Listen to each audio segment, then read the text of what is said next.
आजच्या या माय मराठी कला संगमच्या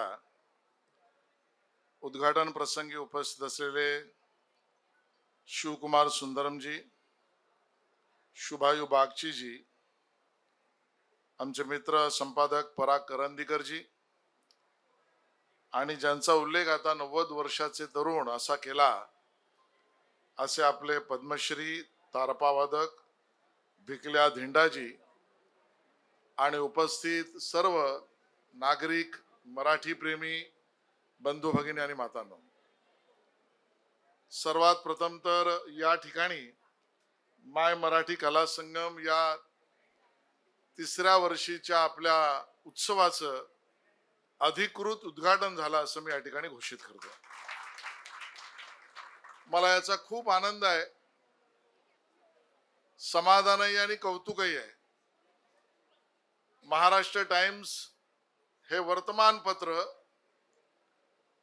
मराठी संस्कृती, महाराष्ट्रातल्या असलेल्या कलाकृती, लोककला, लोकवाद्य, लोकसंगीत, लोकनाट्य या सगळ्यांमध्ये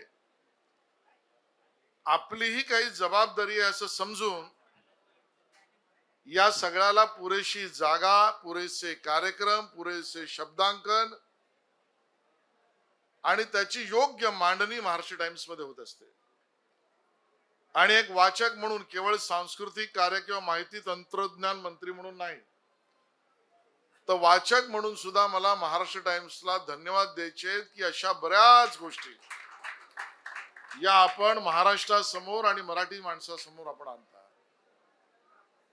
विषयांतर होईल पण तरीही मला इथे सांगायचं आहे ते म्हणजे आपण याच आठवड्यात संत गाडगेबाबांच्या 150व्या जन्मजयंतीच्या निमित्ताने जो एक लेख प्रसिद्ध केला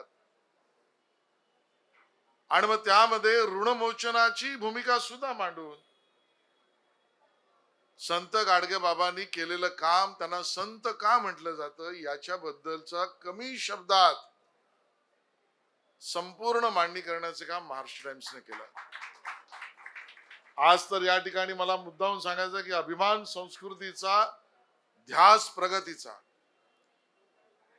हे घोषवाक्य घेऊन तुम्ही काम करताय, पण मला असं वाटलं की हे घोषवाक्य अभिमान संस्कृतीचा आणि ध्यास प्रगतीचा याचं अंगुली दर्शन आपलं अन्य कोणाकडे नसून माझ्याचकडे असेल असं मला त्या ठिकाणी वाटलं. याचं कारण सांगतो. माननीय मोदीजी पंतप्रधान म्हणून सातत्याने भूमिका मांडतात की आपल्याला विकास हवा आहे, पण तो बिना चेहऱ्याचा विकास नको आहे. आणि म्हणून विरासत से विकास तक, आम्हाला आमची विरासत पण महत्वाची आहे आणि विकासही आम्हाला हवा आहे.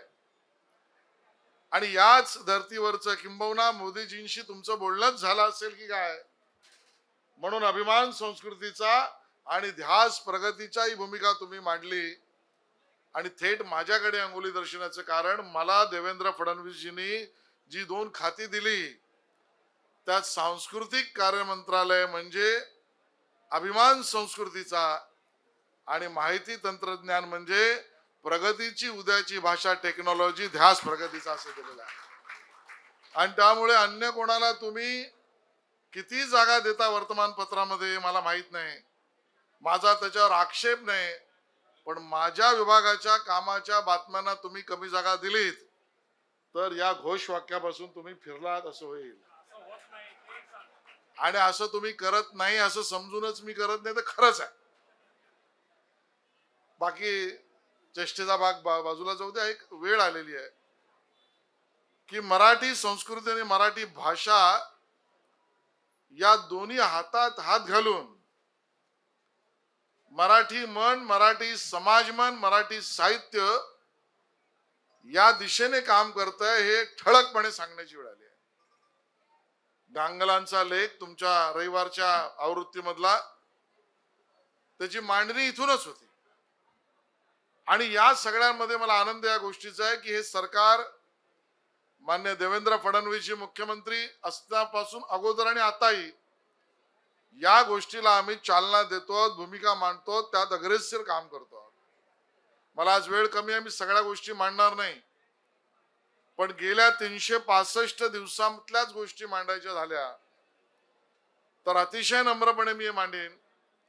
केंद्रातलं मोदीजींचं सरकार असो, इथे देवेंद्रजी, एकनाथजी आणि आता सुनेत्राताई यांच्या नेतृत्वातलं सरकार असो, याने कचूबरही मागे कधी फिरलेलं नाही. आणि या विषयात केलेलं काम छत्रपती शिवाजी महाराजांच्या आपल्या अष्टमुद्रा याचा थेट ज्याला आपण म्हणू भाग, त्या अष्टमुद्रा ह्या आपल्या नेव्हीच्या ध्वजाचा मोदीजींच्या सरकारने केला आणि नेव्हीचा ध्वज आता अष्टमुद्रा कॅरी करतो. केवळ तेवढंच नाही, नेव्हीचा अधिकृत पोशाख याच्यावरही आपल्या छत्रपती शिवाजी महाराजांच्या पराक्रमाची प्रेरणा दाखवणारी अष्टमुद्रा आता पोशाखाचा भाग झाला. हे 12 गड किल्ले, मी आज ती वेळ नाही, पण आमच्याकडे खरगेजी आले तर ते मांडतील. असंख्य गतिरोध समोर आले. युनेस्कोच्या आयकॉमॉस नावाच्या सल्लागार समितीत बसलेल्या झारीतल्या शुक्राचार्यांपर्यंत या लढाईला थेट लढण्याचं काम महाराजांच्याच आशीर्वादाने बळ मिळाल्यामुळे आम्ही केलं. आणि जगाला आपल्या महाराजांचे 12 गड किल्ले आता वैश्विक अद्वितीय मूल्य आहे हे मान्य करायला लागलं, त्याचं समर्थन द्यायला लागलं आणि जगासमोर आपण या पराक्रमाची गाथा मांडली. अगदी काही महिन्यांपूर्वी समाज माध्यमांवर केवळ बातमी आली की लंडनच्या सॉदेबीस मध्ये एक तलवार लिलावाला निघाली आहे. शनिवार आणि रविवार 2 सुट्टीचे दिवस समोर होते. सोमवारी लिलाव, शुक्रवारी बातमी थडकली आणि ती तलवार साधी सुधी नाही. सेना साहेब सुद्धा प्रथम ज्यांना आपण भोसले घराणं नागपूरचं म्हणतो, ज्यांनी अटक ते कटक हे मराठे साम्राज्य आणि हिंदवी स्वराज्य स्थापन करण्यामध्ये महाराजांच्या मार्गदर्शनाने काम केलं, त्यांनी वापरलेली तलवार लिलावात लंडनला निघाली. हे लक्षात आल्यावर सुट्टीच्या 2 दिवसात केंद्र सरकारच्या परवानग्यापासून, काउन्सिलेट पासून, आरबीआय पासून, राज्य सरकारच्या परवानग्या सगळ्या सुट्टीत पूर्ण करून लिलावात महाराष्ट्र सरकार माध्यमांच्या माध्यमातून सहभागी झालं आणि या राज्यात पहिली आपली ऐतिहासिक मूल्य असलेली पराक्रमाची तलवार आपल्या मालकीवर आपण महाराष्ट्रात परत घेऊन आलो. या सुद्धा काम करण्याचं सौभाग्य मिळालं. गणेशोत्सवाला राज्य महोत्सवाचा दर्जा देणं, देशभरातल्या सर्व राज्यांमध्ये गणेशोत्सव, सरकारकडून मॉरिशस मध्ये सुद्धा. आणि केवळ तेवढंच नाही, तर आग्र्याच्या किल्ल्यातून छत्रपती शिवाजी महाराजांनी पराक्रम दाखवला, औरंगजेबाला धूळ चाकली आणि तिथून निघाले. त्या आग्र्याच्या किल्ल्याच्या इथे सुद्धा पूर्वीच्या सरकारच्या काळात मोगल म्युझियम होतं, ते बदलून महाराष्ट्र सरकार आणि यूपी सरकार मिळून छत्रपती शिवाजी महाराज म्युझियम नावही दिलं आणि कामाला सुद्धा सुरुवात आपण त्या ठिकाणी केली. मी किती गोष्टी मांडू. आताच्या कर्तव्य पथावर 26 जानेवारीला आपल्या गणेशोत्सवाचा चित्ररथ हा डौलाने तर तिथे परेड मध्ये आलाच, पण या देशात नंबर 1 चा चित्ररथ म्हणून मानांकन मिळालं ते आपल्या महाराष्ट्राच्या गणेशोत्सवाच्या चित्ररथाला. संत ज्ञानेश्वरांचं 750 वर्ष जन्मजयंती आहे. स्टॅनफोर्ड मध्ये अमेरिकेत सुद्धा आपण कार्यक्रम ठरवलाय आणि आळंदीला सुद्धा कार्यक्रम करतोय. एका वर्षात 350 कार्यक्रम संत ज्ञानेश्वरांच्या जन्मजयंतीच्या 750 वर्षाचे आपण करतो. मी असंख्य कामं सांगेन, पण ही कमी पडती, राजून करावं लागेल आणि हे सहभागितेशिवाय होऊ शकत नाही. एक कर्मठता, एक कट्टरता, एक आग्रह आणि बरोबरीने अनुकरणीय विनम्र वागणं ही आपली ताकद आहे मराठी माणसाची. त्या ताकदीवर आपला मराठी भाषा, संस्कृती याला पुढचं दालन म्हणजे तंत्रज्ञानाच्या साहाय्याने.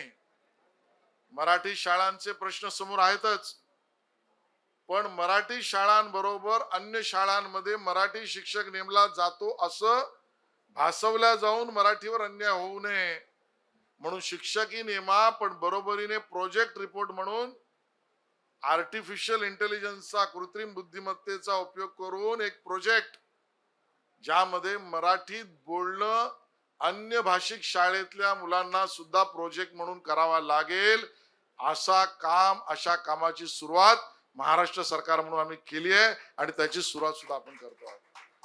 वाचकांना एवढीच विनंती आहे, आम्हाला सूचना जरूर द्या, आमच्यावर टीका आलोचना जरूर करा.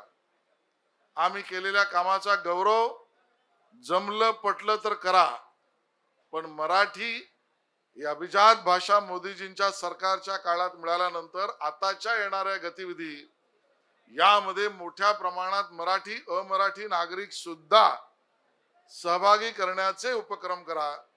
आणि त्यातलं भरीव काम मला वाटतं महाराष्ट्र टाइम्सने या आपल्या उत्सवातून माय मराठी कला संगमच्या माध्यमातून केलंय. आमचे पद्मश्री दिंडाजी असतील आणि खेडेकरजी असतील, या दोघांनाही जे पद्मश्री आणि मोठा पुरस्कार मिळाला त्याबद्दल मी त्यांचं अभिनंदन कौतुक करतो. आणि लोककला, लोकवाद्य, लोकसंगीत, लोकनाट्य या सगळ्यामध्ये सुद्धा पुढच्या पिढीला त्यामध्ये सहभागी करण्यासाठी तुम्हीही 2 पावलं पुढे या अशी विनंती करून थांबतो. जय हिंद, जय महाराष्ट्र.